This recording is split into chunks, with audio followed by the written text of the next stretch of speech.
Hey everybody, IronFury here, and I just want to take the time now to respond to How the Games Began by Final Highlander. The guy formerly was known as Quickening 666 back in roughly 2006, early 2007, maybe even mid 2007. But he also had two more channels, which were InfoWars Alchemy, which was a relatively serious channel. This dealt with a lot of the New World Order stuff, and it even had a little bit of spirituality in there. It occasionally touched on religion, but nothing big. It wasn't like a primarily religious channel, but it was more of a serious discussion channel, part of the alternative community. Yeah. Highlander David was basically a personal channel, or more of a, I would almost even say casual channel, which was basically, he did a couple game videos here and there. He brought back the play and rambles, as well as the bunch of other things he did, but every now and then he would just do personal videos, where he would just kind of discuss something that was on his mind.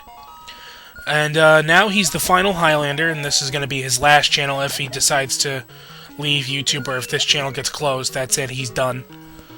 But, he made a video, about how he's going to go back to doing game videos, and for me, this is an awesome thing, because he was one of the people that inspired me to start doing gaming videos, so that's really cool.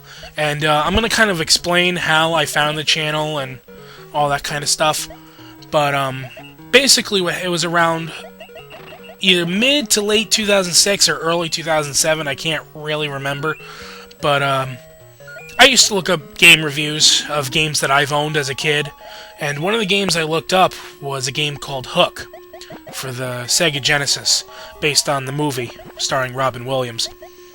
And I found a review from Urinating Tree, who at the time was under the persona The Fat Man. He did a review on Hook. You could probably watch that on YouTube if you look.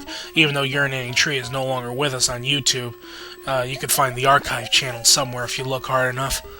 But I wasn't a big fan of the review itself, or at least the opinion of the review. I mean, yeah, it was funny and all that, but I wasn't a big fan of how he went about it as far as his opinion.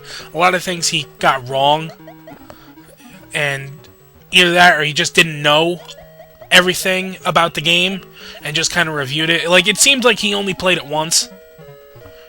But anyway, so I look around to see if there's any other reviews, and I see in the related videos box there's another one, Hook review from Quickening 666, and I click it and I watch the review, and I saw a review that was very unbiased.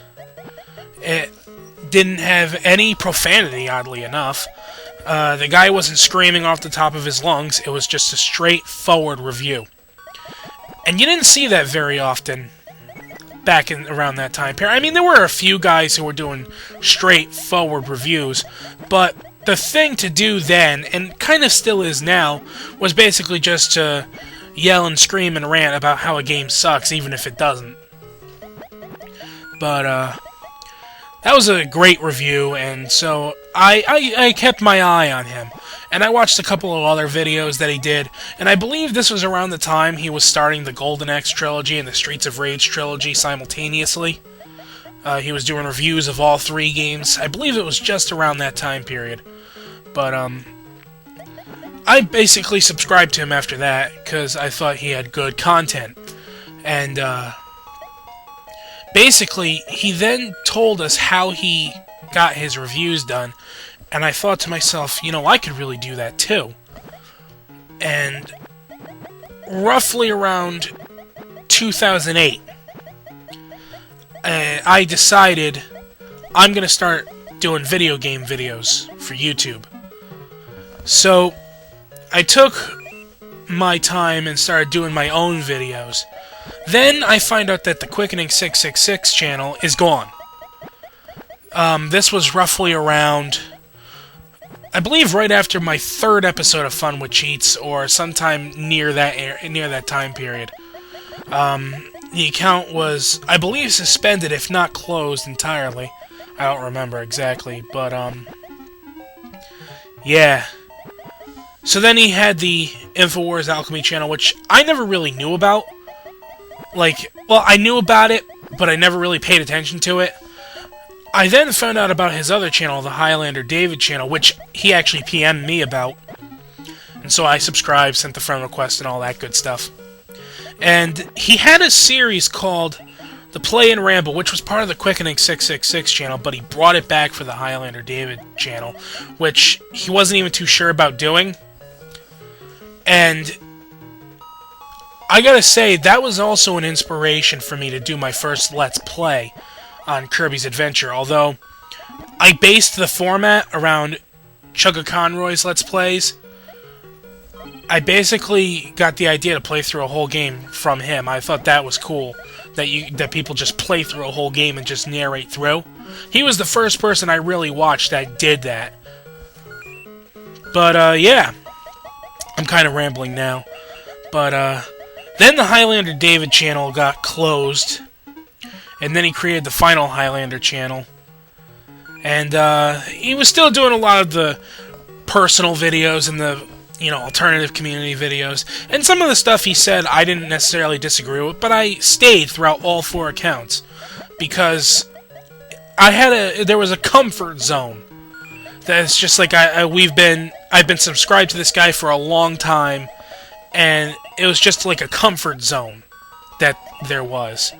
And to find out that he's going back to doing gaming videos is just absolutely awesome.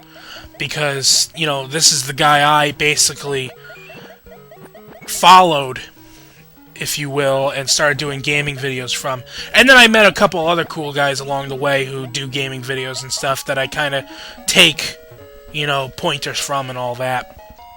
But, yeah, I just wanted to take the time to kind of congratulate him on going back to the gaming videos and kind of just give a brief history on where me and him stand and kind of like the whole situation and stuff. But yeah, good luck with your future gaming videos and all that, and I'll definitely be sure to check them out. So until next time, take care.